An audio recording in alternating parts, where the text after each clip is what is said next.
ज़रा सोचिए, आप सुबह उठते हैं, अपना फ़ोन स्क्रॉल करते हैं, जल्दी जल्दी ब्रेकफास्ट फिनिश करते हैं, ट्रैफिक से लड़ते झगड़ते आप ऑफिस पहुंचते हैं, जहां आप पूरे दिन बैठे रहते हैं, लंच पे कुछ ऑर्डर करते हैं जिसकी न्यूट्रिशनल वैल्यू का आपको कुछ भी आइडिया नहीं। फिर आप अपने से प्रॉमिस करते हैं कि कल आज से बेहतर होगा, या मंडे से आप कुछ और करेंगे, या न्यू ईयर तो है ही अपने हेल्थ और फिटनेस रेजोल्यूशंस पर काम करने के लिए।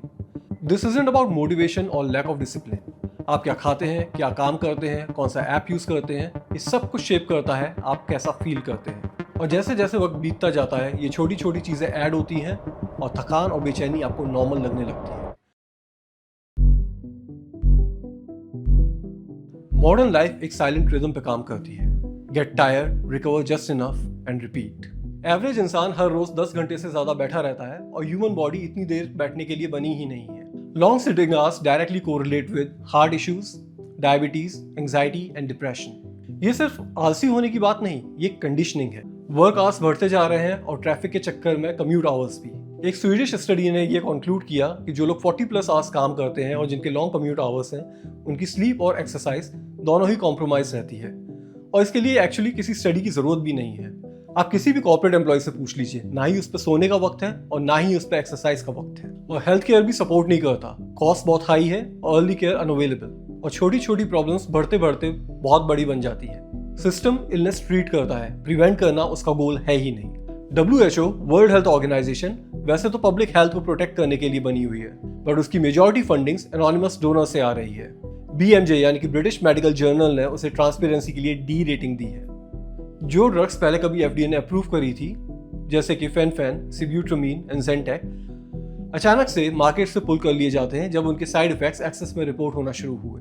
ज़्यादातर प्रोडक्ट्स जो आज की डेट में हम लोग खाते हैं वो फूड नहीं है, बल्कि प्रोडक्ट्स है जो लैब में डिज़ाइन हुए हैं और फैक्ट्री में मैन्युफैक्चर हुए हैं। अल्ट्रा प्रोसेस फूड्स को इस तरीके से डिज़ाइन किया जाता है कि आपका ब्रेन ओवर स्टिमुलेट हो, सॉल्ट, शुगर और फैट के ओवरडोज के साथ। And this is not just a coincidence.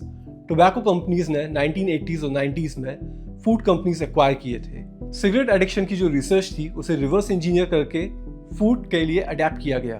Test, texture और पैकेजिंग सब कुछ आपकी क्रेविंग को ऑप्टिमाइज करने के लिए डिजाइन किया गया है। और सो कॉल्ड हेल्दी ऑप्शंस जैसे कि diet soda, low calorie drinks या एनर्जी शॉट्स, ये सब अपने रिस्क फैक्टर्स के साथ आते हैं। स्टडीज ने इन्हें हार्ट और मेटाबॉलिक इश्यूज के साथ लिंक किया है। So this isn't personal failure, ये सिस्टम है जो आपके बिहेवियर को ट्रेन करता है। टेक्नोलॉजी हमें सिर्फ कनेक्ट नहीं करती बल्कि इनएक्टिव भी बनाती है। एप्स को स्लॉट मशीन्स की तरह डिजाइन किया गया है।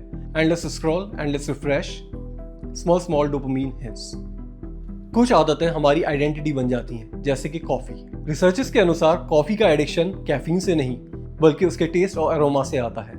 इसलिए विड्रॉल में डीकैफ कॉफी भी उतनी ही इफेक्टिव पाई गई है। तो इससे यही पता चलता है कॉफी खाली केमिस्ट्री नहीं, आइडेंटिटी का पार्ट है। वैसे इनहेरेंटली न कॉफी और कैफीन किसी में कोई प्रॉब्लम नहीं है। चलिए एक ऐसा एग्जांपल लेते हैं जिससे हर कोई रिलेट कर पाएगा। आपका दिन बिजी है, long hours, endless meetings and strict deadlines, और वर्कआउट का तो आप पे टाइम ही नहीं है। पर ड्रिंक करने का तो हर किसी पे टाइम है। अगर आप खाली एक ड्रिंक लेते हैं तो उसे कंज्यूम करने में 15 से 30 मिनट लगते हैं, और नेक्स्ट 1.5 से 2 घंटा आपका हाईली अनप्रोडक्टिव रहता है। अगर आपने वीक में 2 ड्रिंक्स पी ली तो आपके 3 से 4 घंटे कहीं खो जाते हैं। अगर 3 से 4 घंटे आप अपने वर्कआउट में देंगे तो आप 95% लोगों से ज्यादा हेल्दी भी होंगे और मेजर लाइफस्टाइल डिसीजेस को अवॉइड भी कर पाएंगे। इससे ये पता चलता है सिस्टम तो कहीं ना कहीं हमारे अगेंस्ट डिजाइन हुआ ही है, पर हमने भी हेल्थ की क्राइसिस को सॉल्व करना बंद कर दिया है।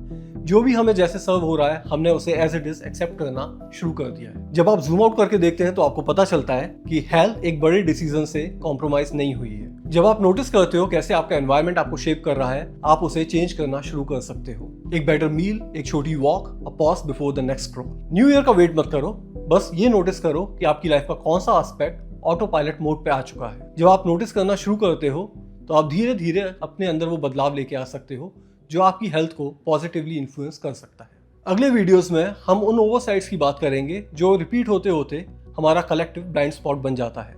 कैसे हम उन्हें इग्नोर कर रहे हैं और खुद एक एंडलेस लूप में फंस गए हैं, अनफिट, अनहेल्दी एंड अनअवेयर। और कैसे हम अपना डिफॉल्ट चेंज कर सकते हैं, छोटी छोटी चीजों को नोटिस करके, उन्हें छोटी छोटी चीजों से रिप्लेस करके, जो कि एक ऐसा सिस्टम बना के दे जो हमें बेटर सर्व करे।